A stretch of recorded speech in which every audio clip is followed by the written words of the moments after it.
Welcome back to another video. Today I want to share something about our blessed friends. বাংলাদেশের নদী পথের প্রাকৃতিক সৌন্দর্য তোমরা জানতে পারবে এই ভিডিওটির মাধ্যমে। বিশেষ করে কাকসিরা থেকে সদরঘাট পর্যন্ত নদী পথে যেতে নদীর যে সৌন্দর্য সেই সৌন্দর্যই তুলে ধরবো। বন্ধুরা তোমরা দেখতে পাচ্ছ আমি আমার আম্মুকে নিয়ে যাচ্ছি কাকসিরা লঞ্চ ঘাটে। তো যেতে যেতে রাস্তার দুধারের মনোরম পরিবেশ ছিল। অটো মামাকে বললাম, মামা তুমি সাবধানে যেও।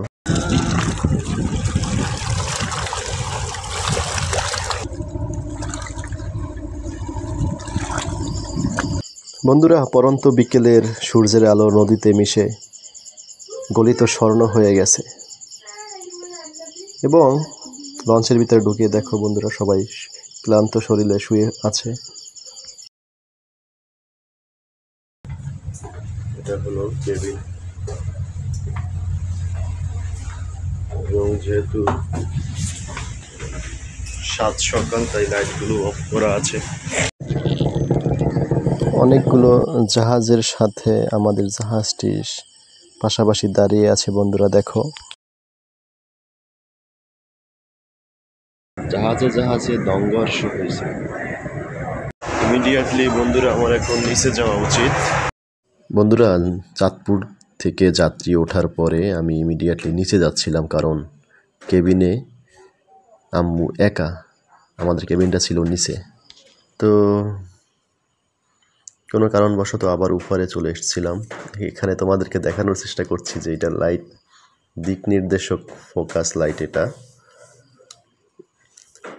ওই যে ঘাটটা দেখছো, এটা চাঁদপুরেরই ঘাট।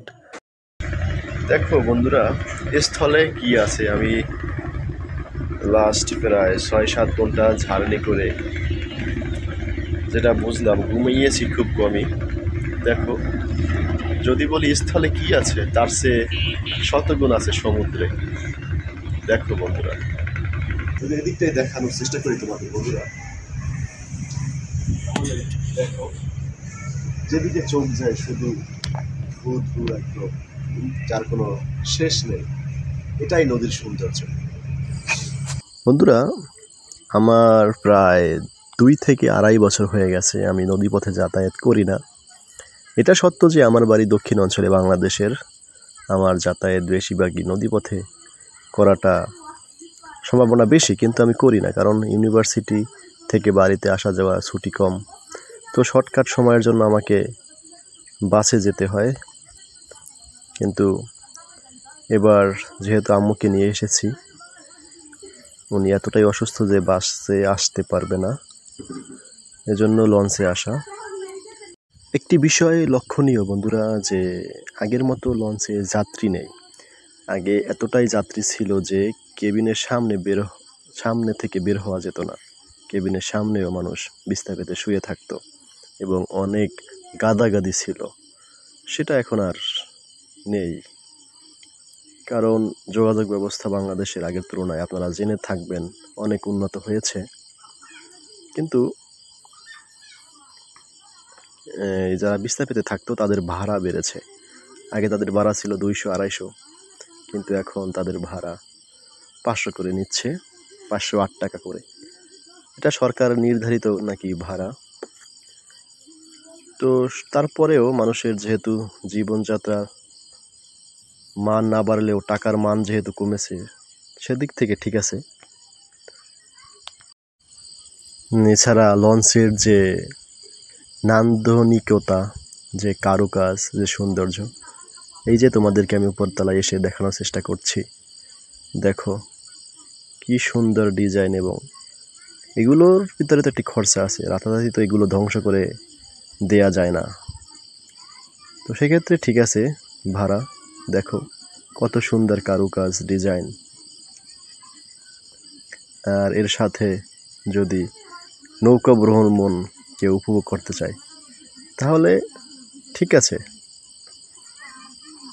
দেখো বন্ধুরা দূর থেকে কীরকম দেখা যাচ্ছে সূর্য। এখানে আলো পড়ছে না। এই যে বন্ধুরা আমি এখানে ক্যামেরা আসলে তোমাদেরকে দেখানোর চেষ্টা করছিলাম যে এখানে ছায়া পড়ে, কিন্তু ওই যে অদূরে দেখতে পাচ্ছ বন্ধুরা, ওখানে কিন্তু রোদ।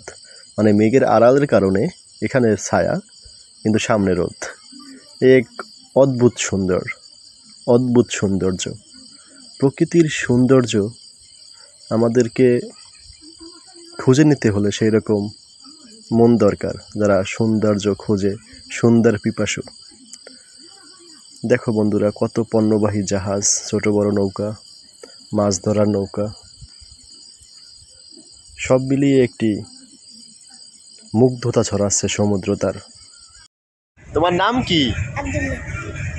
তুমি কোথায় যাচ্ছ? ঢাকায় যাচ্ছ।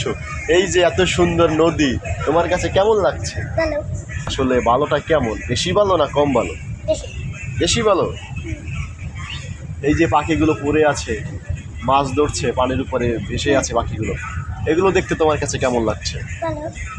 ভালো। এক কথায় উত্তর দিবা, শুধু একটু বিস্তারিত বলবা না? বেশি ভালো। ওকে, আসো আমি ওদিকে যাই। সূর্য উঠেছে, আসো আবার সূর্য দেখি। সূর্যটা উঠেছে বন্ধুরা, অর্থাৎ সূর্য উঠেছে অনেক আগেই, কিন্তু মেঘের আড়ালে ছিল। দেখো কত সুন্দর দেখা যাচ্ছে। বন্ধুরা, আমি এখানে একটু টাইটানিকের ফিলিং নিচ্ছিলাম, আসলে তেমন হচ্ছিল না। দেখো বন্ধুরা, কি ক্ষিপ্র গতিতে পণ্যবাহী জাহাজগুলো যাচ্ছে, এক অদ্ভুত সুন্দর। আস্তে আস্তে দেখো সূর্য তার আভা দিয়ে সমুদ্রের পানিকে গলিত স্বর্ণে রূপান্তরিত করছে। বন্ধুরা, আমরা প্রায় চলে এসেছি সদরঘাটে। কিছুক্ষণের মধ্যেই সদরঘাটে ঘাট দিবে আমাদের লঞ্চটি।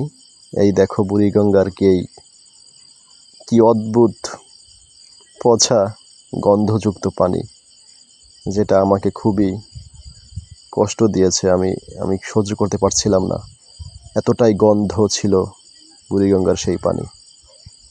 আসলে আমাদের সরকারে যে কর্তৃপক্ষ আছেন, তারা এই দিকটায় কবে নজর দেবেন, আমরা আসলে কবে একটি ভালো ম্যানেজমেন্ট ব্যবস্থাপনা অভ্যস্ত হব, সেটা আসলে জানি না। মহান রাব্বুল আলামিন ভালো জানেন। তবে আমাদের করা উচিত।